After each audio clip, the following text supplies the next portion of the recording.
天台嘅女兒牆呢度一圈都要做正面嘅滴水線，如果唔做呢，你喺呢個位置好容易入水嘅，大概率就會出現反間現象。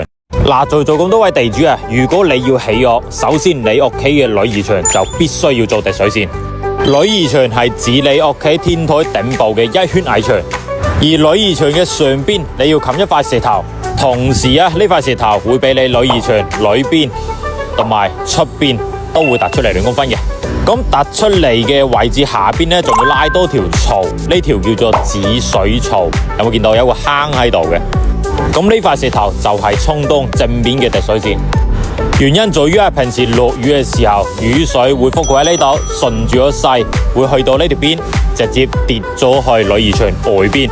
假如你屋企冇做滴水線呢，啲雨水就全部覆蓋咗喺你嘅女兒牆，而女兒牆長期性咁樣滲水呢，就會出現反間現象。仲有啊，正面嘅滴水線係可以用任何材質嘅石材、鋁單板都係可以，只要佢係突出嚟有2公分，咁就 OK 啦。佢都可以同樣令到啲雨水跌喺女兒牆外邊。咁你啲滴水線呢，一做就係一圈嘅啦，你會睇到全部都要冚啊，唔係淨係冚正面。